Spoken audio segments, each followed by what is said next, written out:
Thank you everybody for joining today. Uh, it's me, Hunter, the community manager over here at Octane Labs slash Arbitrum. Usually I'm on a regular account. Today I'm on the Arbitrum account. Technical reasons, don't need to get into that. But we are joined today by Yubo, the founder of Parallel Finance. Uh, Also, I guess I just said it all in one sentence there, but Yubo, the founder of Parallel Finance, will be kind of diving into their protocol and pretty much going into the details of what their project is and what we can expect to see coming to Arbitrum soon. Yubo, how's everything going? Yeah, it's going good. Such a crazy day, with all of the news around FTX, Alameda. But things are good on our side. How are you doing? Likewise, yeah. I mean, definitely an understatement to say it's a crazy day. But happy to be here with you today to go over fantastic protocol that I think a lot of people in the audience are going to be very excited for to see launch on Arbitrum soon. Yeah, for sure. Well, I'm that super excited about it as well. awesome, awesome. So I think in that case, maybe what makes the most sense is if you want, you can kind of give us a high level introduction of what Parallel is, and kind of guess maybe just what led you to founding it, really. Yeah, for sure. So I think some people know, heard about parallel finance and then heard about my background. So maybe a little bit quick introduction. So I started parallel finance 2021, and then the new company that we are presenting today is Parispace, and then it's also part of parallel finance. We we are launching applications beyond basically in the Ethereum ecosystem starting earlier this year. And then pretty excited to present a new type of lending protocol. And then we wanted to really solve a lot of the deep problems in the lending protocol space, and especially for less liquid asset.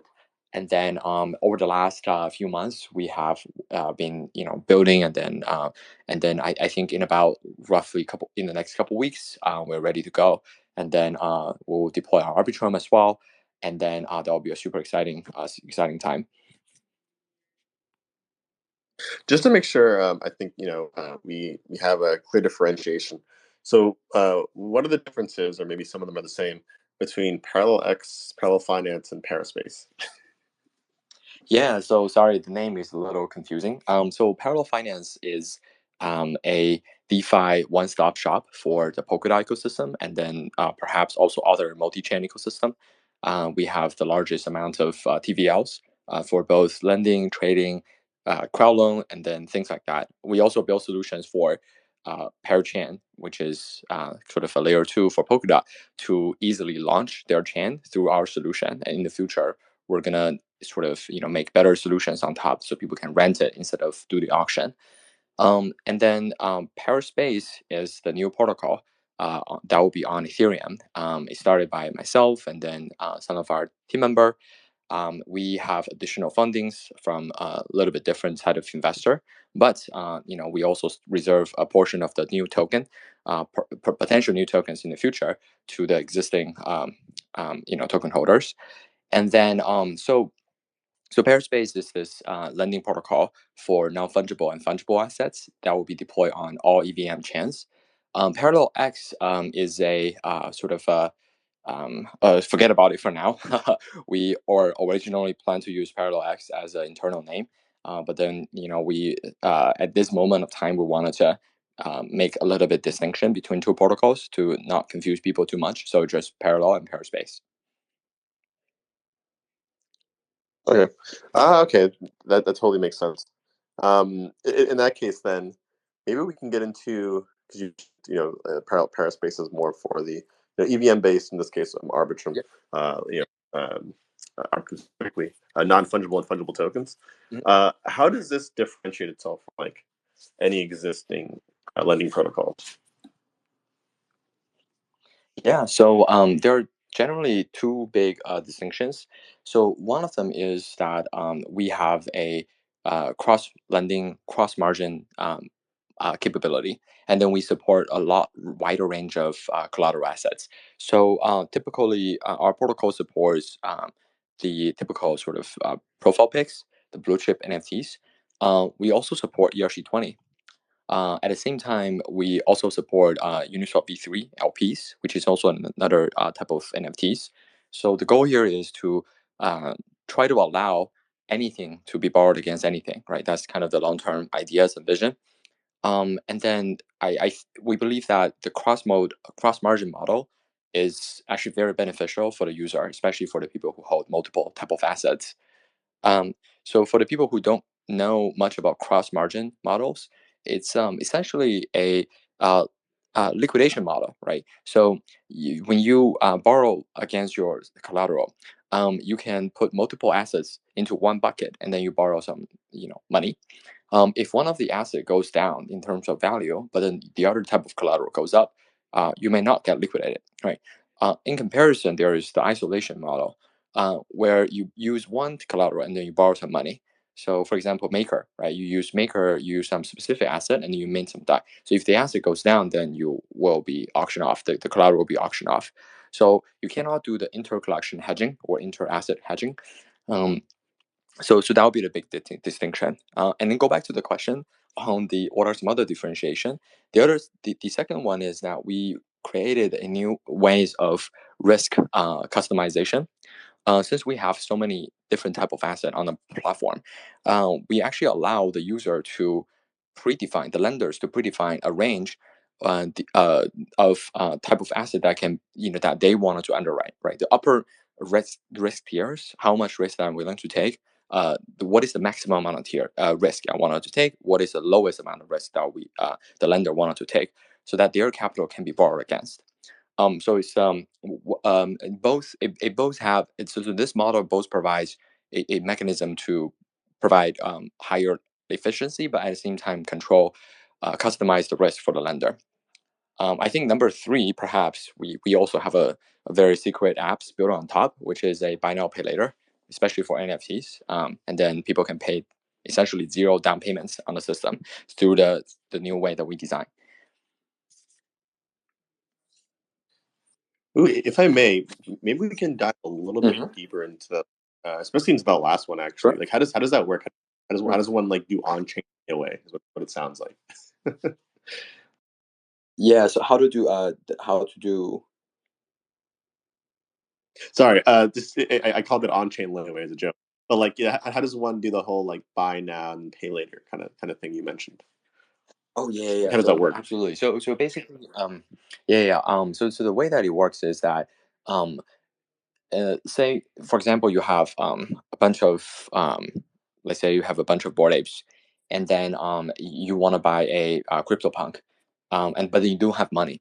So the way it works is that you can supply a bunch of board apes you have, or some um, say some other assets, can be stable coins or whatever, and then we're going to create an over collateralized credit for you, and then it's going to count in the units of dollar or ETH.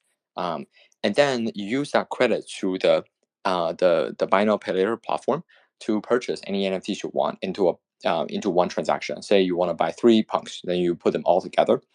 You can see that, oh, supposedly you should pay, let's say, 100 ETH, but because you already have, let's say, 200 ETH worth of credit, then you can just totally buy it without paying additional money. One more layer on top of that, we also create future credit for user. So if the asset that you are trying to purchase can be used as a collateral. For example, CryptoPunk, we can give you, let's say, 30% of the floor value.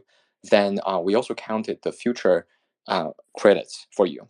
So then you have perhaps 100 plus 30, then you have 130 total credits. Then you can purchase up to this amount on our system. So it's a super capital efficient way for especially NFT traders and flippers to play around the system.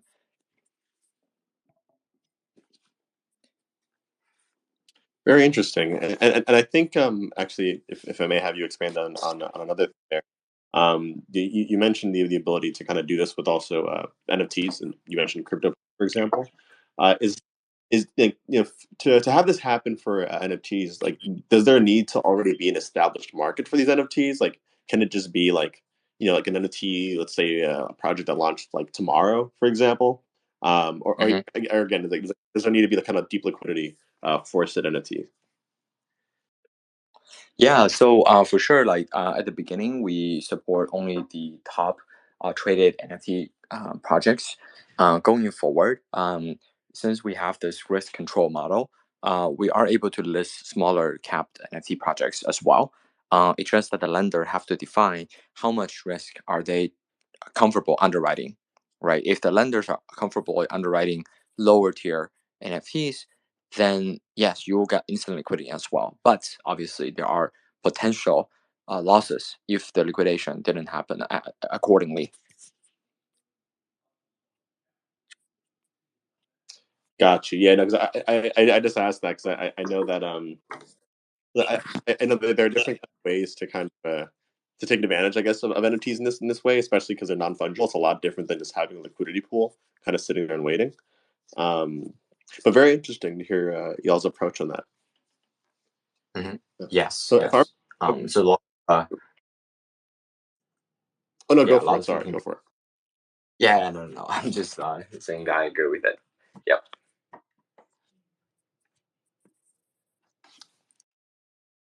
I can definitely follow that up then with why Arbitrum? And actually, okay, I'll leave it there. Why launching an Arbitrum? I know you mentioned this is supposed to be the EVM based one, Paris based.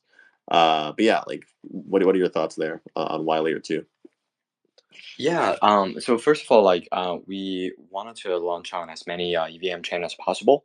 Arbitrum specifically, I really like the fact that we have a super fast and cheap environment where users do a lot of trades and then do a lot of transactions. As people know, that Arbitrum has actually large numbers of on-chain activities, especially in the layer two space. Another thing is that I noticed that there are a lot of activities recently with the launch of OpenSea on Arbitrum. More and more NFTs been traded on platforms, but also at the same time there are other type of financial NFTs. For example, Uniswap V3. There's the GLP tokens, and I think that those are great assets to support. But there haven't been really a platform to unlock those capability. So I think that there is probably a good I think a bunch of problems to solve, but we're just trying to provide really good solutions out there. But in the long term, I'm very bullish on it, just really because of how much of adoption so far, and then the great user experience, and sort of the developer onboarding experience. Yeah, it's funny, and like you mentioned the onboarding experience. I think it's the great part, honestly, about about Hmm. Arbitrum One in this case, including Nova, frankly. But the main thing is that the onboarding is like at least when it comes to, let's say, onboarding people from Ethereum, there's like almost nothing different, right? I mean, you're still using the essentially the EVM, as close as you can get to it. So you're almost like copying and pasting whatever smart contracts you have on Ethereum and Exactly. putting it onto Arbitrum, and you instantly get you know much cheaper, much faster transactions. Yeah, that's exactly what we really like. It's the experience that are mimicking the whole Ethereum development process, and then there's not really any additional work that we needed to do. And then the documentations are perfect. Like you can check out how to connect the RPCs, where are some of the test nets, so on and so forth. So it's just really, I think it's really good experience. Awesome. And is there any specific market on Arbitrum One you're looking to tapping into? Um, I think what I'm interested is sort of a generalized lending protocol.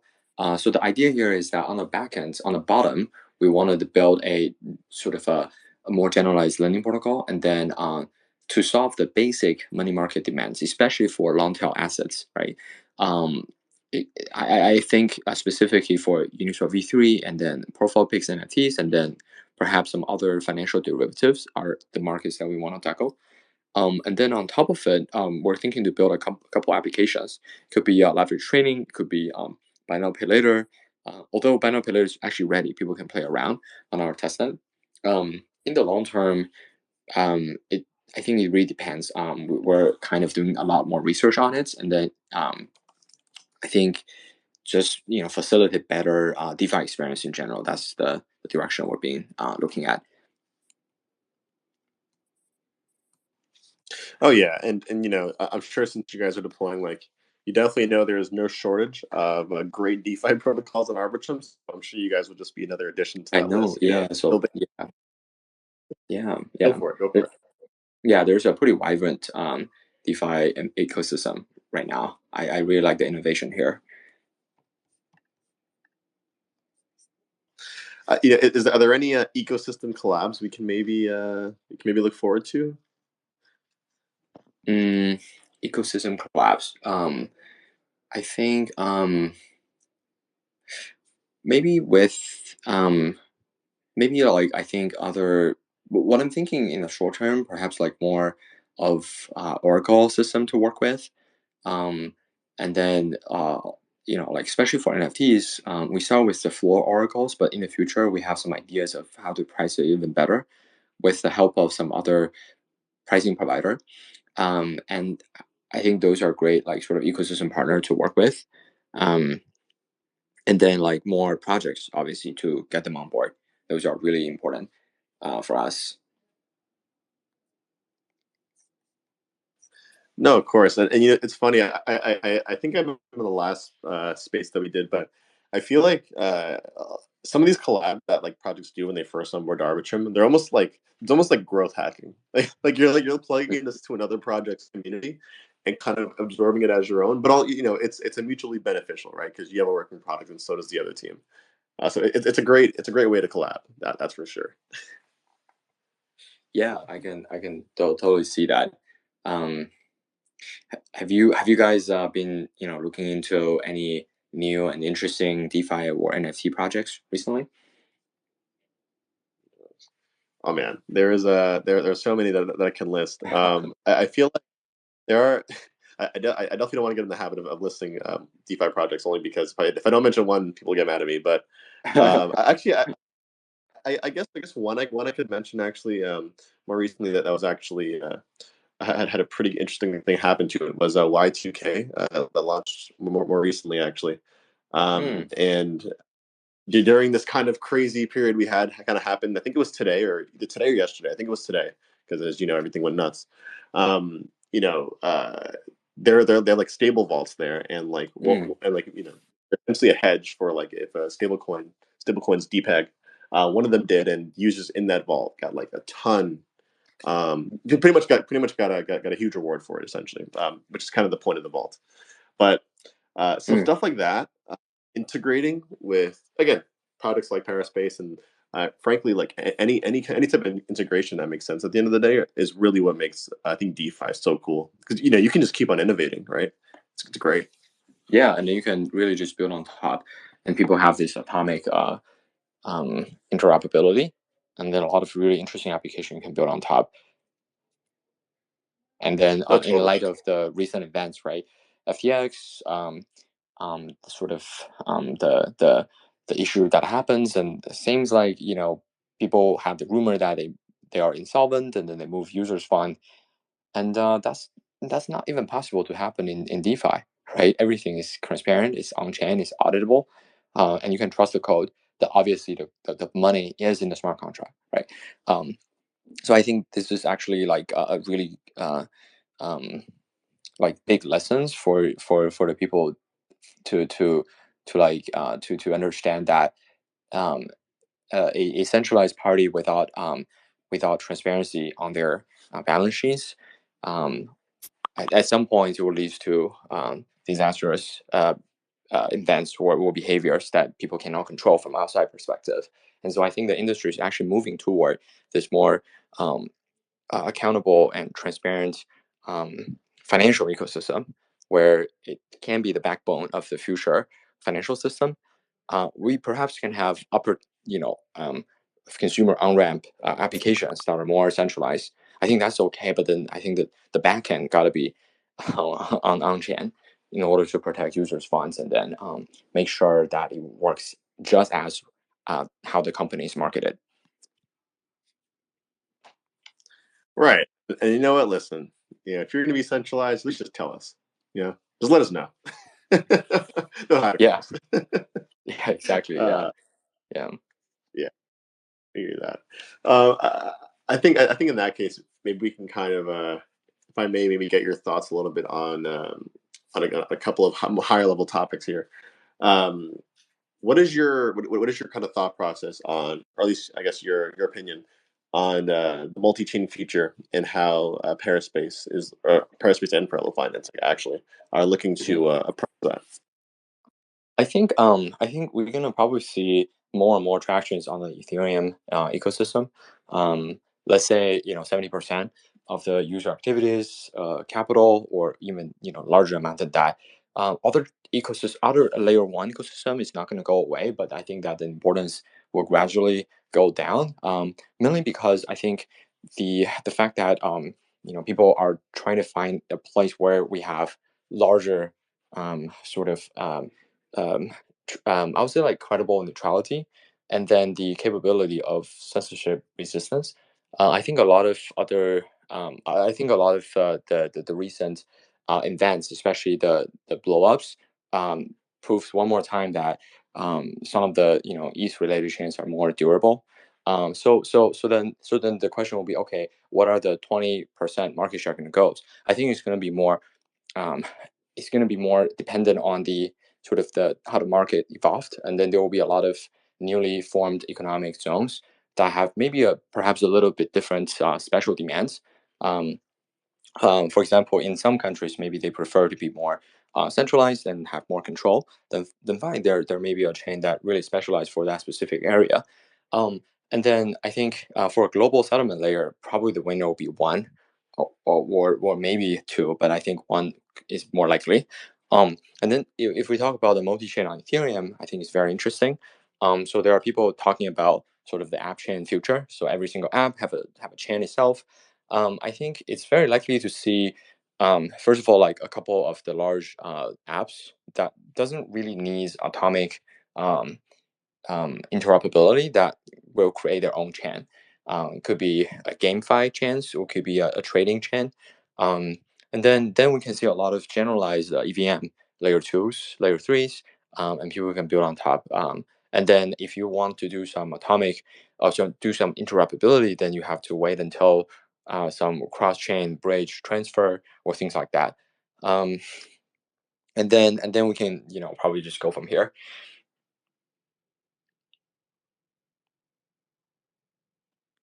Totally, yeah. I mean, it's funny because I mean I think we touched on this topic actually a lot in our spaces, but it's definitely true. Like we say it all the time. Like there definitely is not there is no one chain that can fit everyone's needs at the end of the day. Mhm. And again, it's the reason why I mean, obviously at Opchain Labs have two chains technically. Shout out to two chains, Oh, Arbitrum One and Arbitrum, right?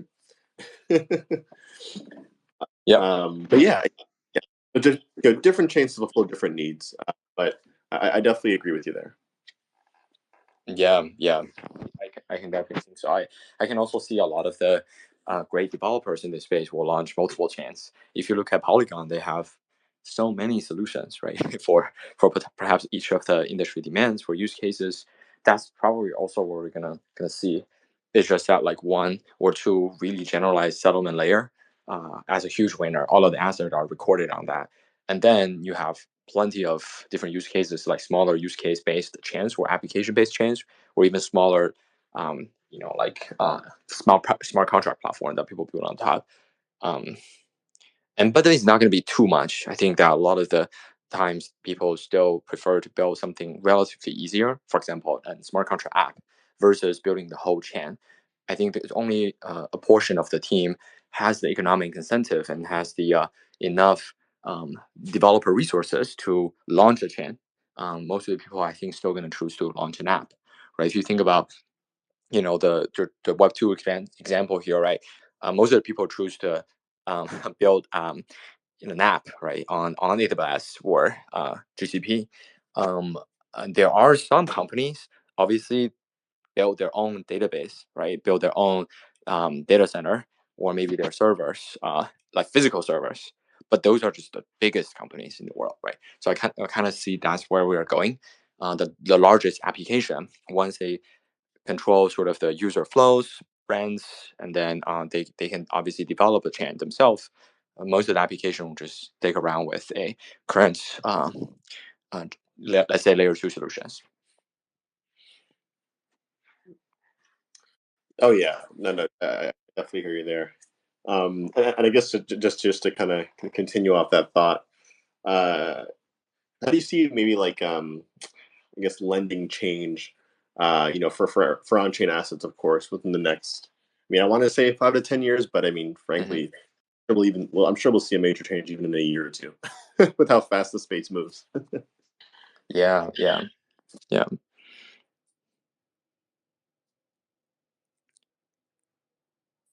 Yeah, I mean, the main question there is like, how do you see lending kind of changing Mm. within the next couple of years? So Uh, yeah, I think Assets especially. yeah, that's actually the lending is where Parispace is really trying to be the best at. I think Compound as the first generation money markets have done a very impressive and incredible work. Um, and then I think the problem here is that it is limited to very smaller set of assets. It's not scalable. And then I think in the very long term, let's say 10, 20 years, perhaps every single asset will be on chain, will have a digital twin or digital version of the ownership on chain, right? So it's not going to be able to support all of them. What I see the future feels like we're heading toward is a more um, a more risk controlled version of a lending protocol. Um, Essentially people want to borrow with borrow anything against everything, right? So that's kind of the idea here is how can we support as many different type of assets as possible, but at the same time we provide the capability for lenders especially to select the risk, right, that they want to underwrite, right, the type of asset they want to underwrite, the risk they want to underwrite, but at the same time in a very efficient way. We do not want to go back to the peer-to-peer model. It's not that efficient. We still like the pool model, so we kind of have to find somewhere in between. If we can solve this problem, I think we're gonna see a huge improvement on the existing lending, DeFi lending space.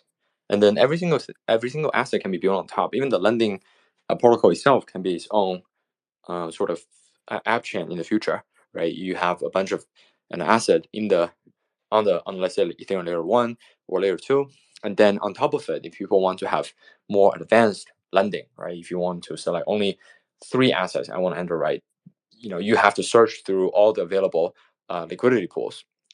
If you use, let's say, three different assets as a collateral, then it's very computationally heavy to do that on a base layer. Then you have to go up one more layer or two more layers to do that computation.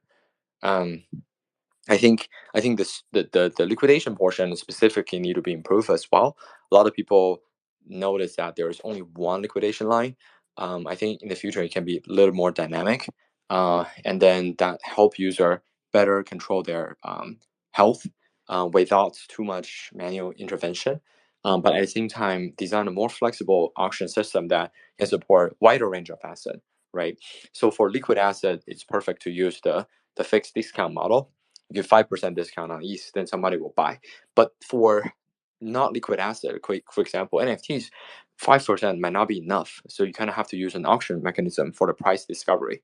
But can we find a more universal mechanism for any kind of assets to do? I think that would be another area to improve on.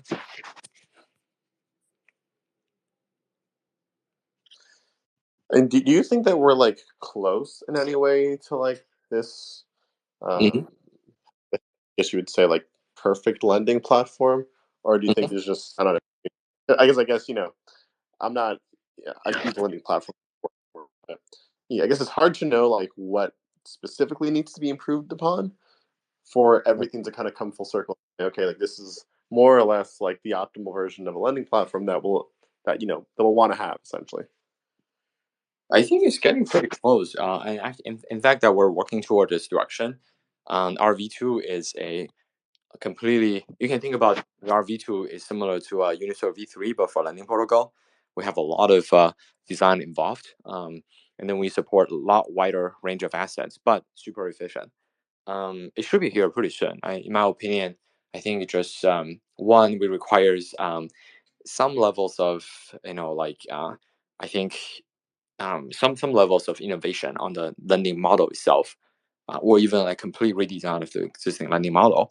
Also, I think it's also very important to work with the existing money markets, so we can share the liquidity pools between each other, how to source liquidity from maybe some of the existing protocols, and those are also a very important factor to work on.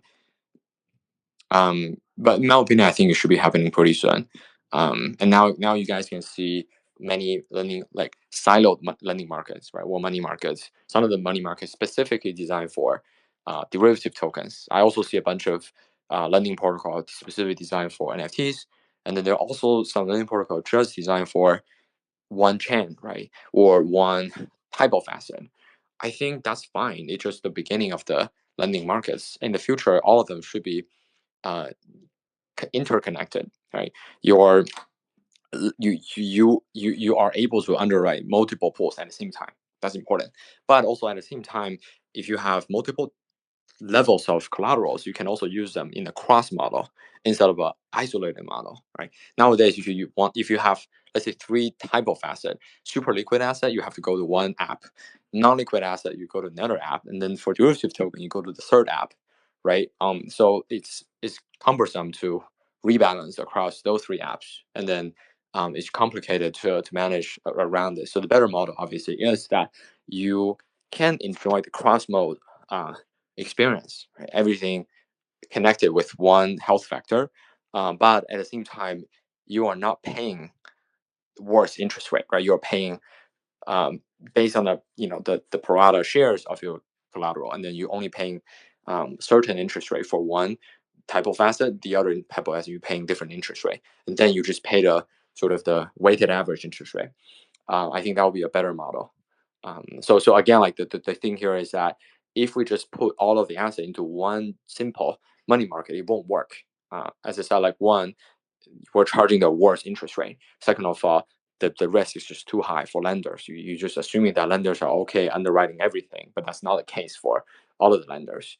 Um, and then so the thing here is this requires a pretty big innovation on the base lending layer, and then I think post launch, people can see some big difference on that. I think on that note, maybe it'd be nice to hear a little bit about your roadmap. We can dive into the day one stuff afterwards, but maybe just give us an idea of like you were saying, what you guys have in your upcoming roadmap, a couple months down the line. Yeah. So the upcoming roadmap is to first launch Paraspace on EVM environments, right? Arbitrum, Ethereum as well. And then, so this is our V1 product. It would support three type of asset into one pool, and with some risk control measurements. That includes NFTs, ERC20, and derivative tokens. Entirely three type of asset we can allow you to borrow against all of them, or you can borrow them as well. And then we have a lot of the programs, and they're gonna run, ambassador programs, things like that, and then community advisor. And then we wanted to invite a core group of users to join, and then we are sort of launching a loyalty program. So if you do some works or contribute to liquidity, sign up, things like that, then the loyalty program will provide points systems. And then I think for us, we're planning for a V2 launch alongside with our governance token. And then the governance tokens will allocate some portions for a retroactive airdrop based on the previous point system, essentially, on the levels you have. And then the V2 launch specifically solve the problems that what I just mentioned before, which is we mm, perhaps for the first time can allow lenders to select the range of risk you wanted to take. The highest risk that you want to take, the lowest risk that you want to take, and then you earn very different interest rate, right? It's highly customizable, and then we will be able to support um, 256 tiers, and then each tiers we can have, let's say, 256 type of assets. So it's going to be a lot of combinations of assets that can be supported. At the same time, again, like borrowers can also borrow with the cheapest interest rate as possible from each of the tiers and source liquidity from the pools that are available for them.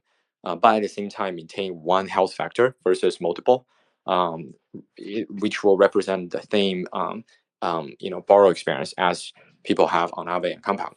And then I think that would be like another after V1 probably take another 3-6 months to completely launch V2. And then in between V1 and V2, we want to build a lot of partnerships with other lending protocol as well. Like we have some ideas on how to share liquidity between us and then other lending protocol. So people can actually both earn yield on Compound Aave, Euler or Euler Finance or whatever lending protocol, but at the same time also provide liquidity for us. So you kind of double lend right at the same time.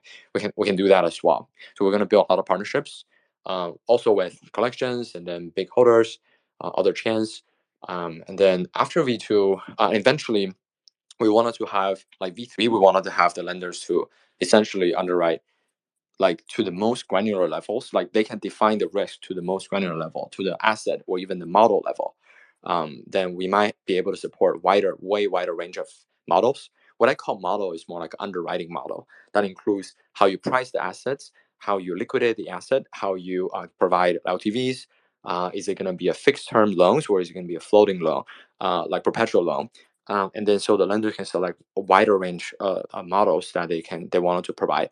It sounds pretty complex, but obviously we're going to build something on top of it to make it simplified. Most of the users are not going to um, customize the risks, but only for professional lenders, especially for like large institutions for changes, they can go ahead and define the way that they want it, and then to earn a different type of return profile. That will be the V3. And then beyond that, I don't know. Super early to tell. Yeah. By the way, I love how you have like V1, V2, and V3 planned out already. That's great. Yeah, we do. Uh, And then for each of the version, we already have like specs and then all the kind of the idea specific on how that works, and then kind of prep for it and work on that. Great. Then yeah, no. In that case, then obviously, as you just mentioned, the first things in your roadmap is that you're coming, of course, to our. What can people expect day one, just generally? Yeah, so for day one, people can expect two products. One is a lending protocol.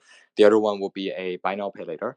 So there are 3-4 things that it can do. First of all, people can borrow assets against three type of collateral. The first type of collateral will be the NFTs. Second type will be the derivative tokens. Third will be the typical ERC20 token. And then people can also borrow any of them. And people can also borrow NFT if they want. People can also borrow, derivative tokens. Although borrow derivative token will be delayed a little bit, and then borrow ERC20 that's by default supported. Um, and then that's like one sort of functions that they have. And then let's talk about the buy now pay later and NFT side. For the buy now pay later, um, again, like as I said, people can buy multiple NFTs from OpenSea, LooksRare, X2, or whatever platform Blur, with zero down payments essentially, because they have the current and future credits on the platform.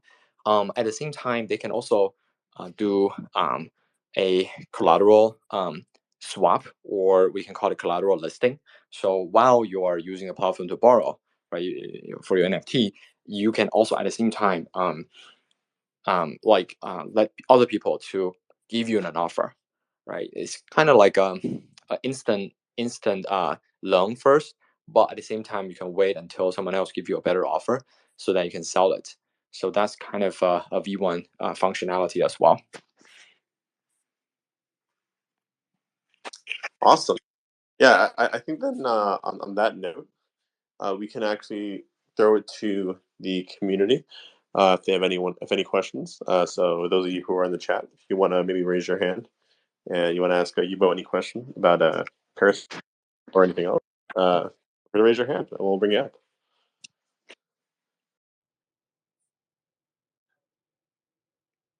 And if not, of course, we can always end a little early. But let's see what they got.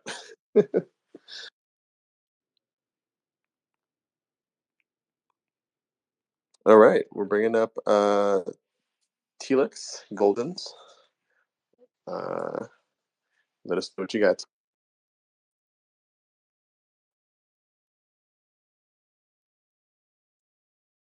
To begin with, we support top 10 NFTs. Basically from all the okay. So on Ethereum, it will be basically for example, like Bored Apes, CryptoPunks, Muted Ape, Doodle, Moonbirds, maybe it's Azuki, Other D's, Clone X, and things like that. I think around 10-ish. On Arbitrum, I can come up with a list as well. We are also supporting the top, like the largest, most liquid assets. And then different chain have different combinations. All right, thank you. I'll be expecting the list on Arbitrum, please. Yes. Thank you. Thanks for coming up. I think we had someone else just request this.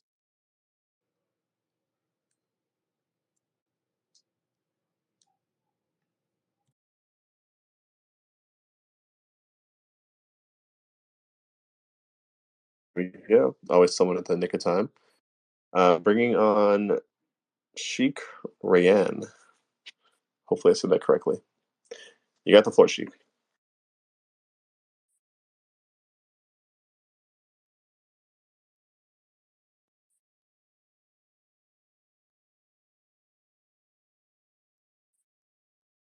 Sheik, got a question for us?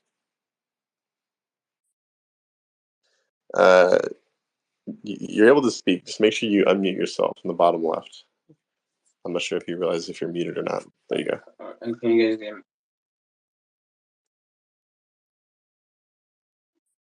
What was that? Okay, my question now is like, I see you guys have a partnership with Lens Finance. So is it kind of every arbitrum Ethereum is going to be like switch to the layer finance? It's going to be like everyone has a chance to use the protocol. I feel like I may have heard what you said, but you mind repeating it real quick? Just a little more clear. You give a lot of background noise.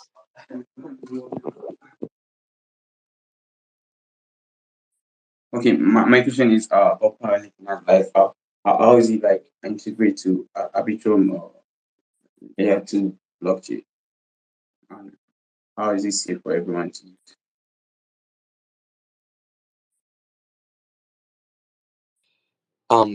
Let me make sure I'm hearing correct. So you're saying that how are we integrating with Arbitrum for the NFTs?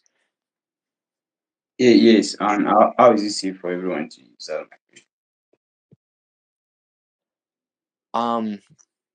So on Arbitrum there are a lot of the native NFTs out there. There's the GMX Blueberry Club from Small Brains and many others, right? Butterfly, I heard about it, and then there is the some native Arbitrum NFT exchanges. So the native asset will support them, but if I think there maybe I'll ask the host as well. Like, do we have the bridge ready for the NFT assets? Can people bridge Ethereum NFT to Arbitrum right now? If yes, then we'll definitely support all of them as well. And so that's kind of the idea here. Like any other chance we wanted to bridge them on top. Yeah. And then one more NFT will be the Uniswap V3. That's what we call financial NFTs. There are a lot of people asking us to use that as a collateral to borrow for advancing their liquidity, yield, and some people even want to construct for option payoff, sort of customized option payoff functions. So we will support that as well. Oh, that sounds great. So is it? Thanks. Thanks for the question, Sheik. Yeah. So we have someone. I think it's C. George.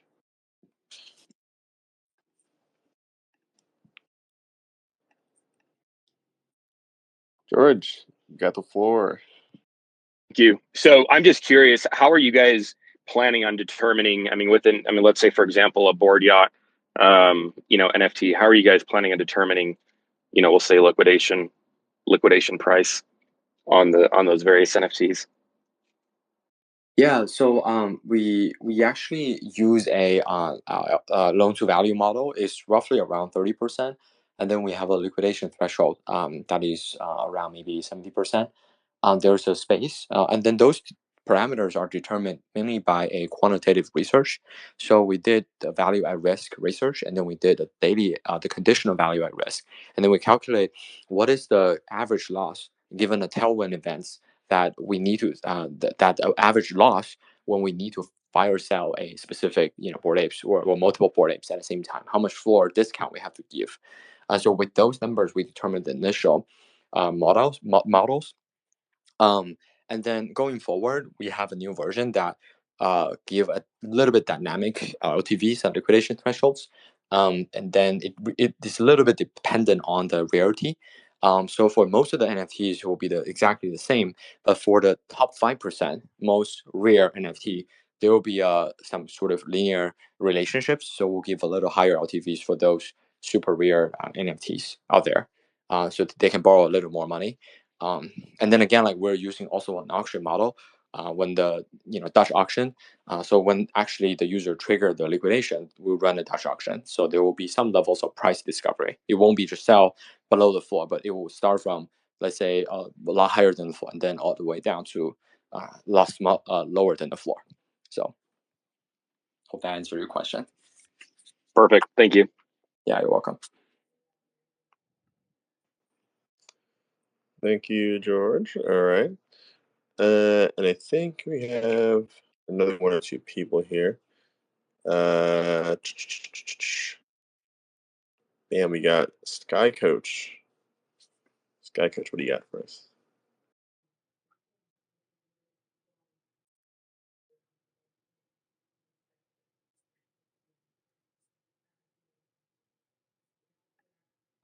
Sky Coach, you there? Bottom left to unmute yourself, by the way. I'm realizing some people don't know that yet.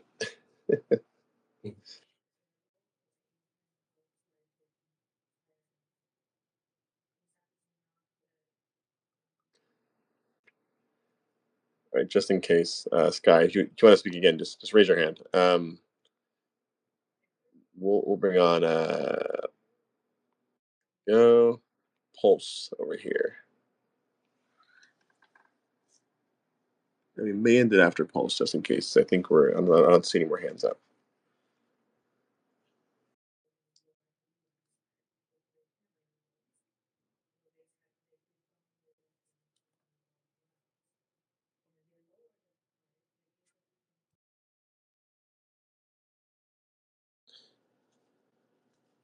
I think Pulse is like eternally loading. Oh, there you go. Pulse, you there? There you go. You're good. We can hear you. How's it going?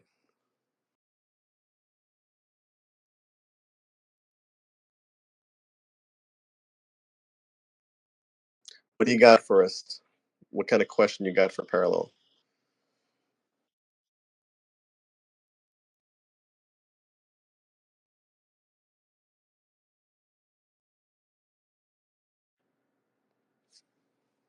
Pulse, you there? No?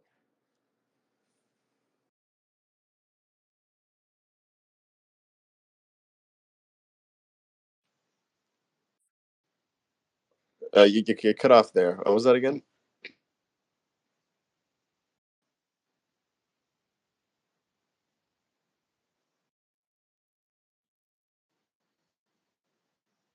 Hey, somebody help me find space.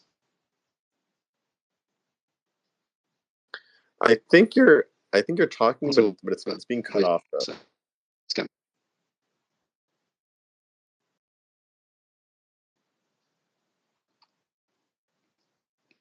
Hello. So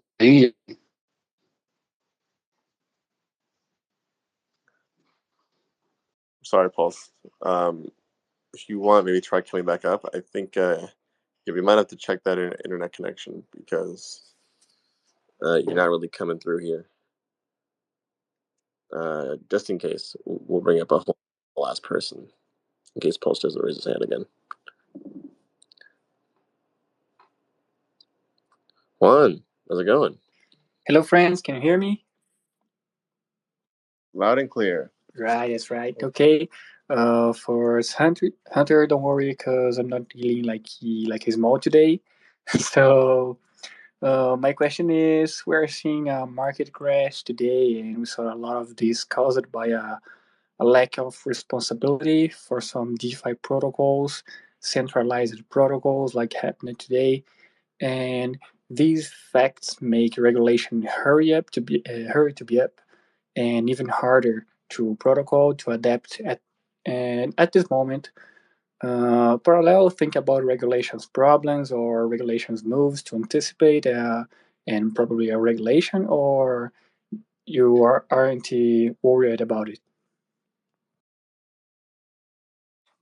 That's a great question. I think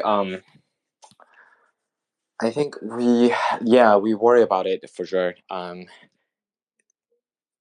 It's it's really hard to say the like I think the regulation is coming, but there's no clear guideline. So what we are thinking is that proactively making the protocol as decentralized as possible. That's first most important thing for us. And then another thing would be try to work with, because we know that we're a protocol, and then we wanted to work with more um, on-ramped solutions. It could be a neobank, it could be it could be a exchange, or it could be any apps that really provide great user experience on top. We also want to work with them as well. I think that they have a lot of experience handling the regulation side, how to how to provide user onboarding experience. Potentially, some of them provides insurance, and then custody and things like that. And then for the advanced users, right, you can obviously always use our website and play around with that. And then I think another interesting thought is that recently we've been seeing this proposal by Sam that we should regulate the whole front end of all the DeFi's. Um, I think it's just really hard, really early to say that this is 100% the way to do, and I'm not pretty sure that's the best way to do. Um, yeah, so we're still exploring on this front. It's a really good question.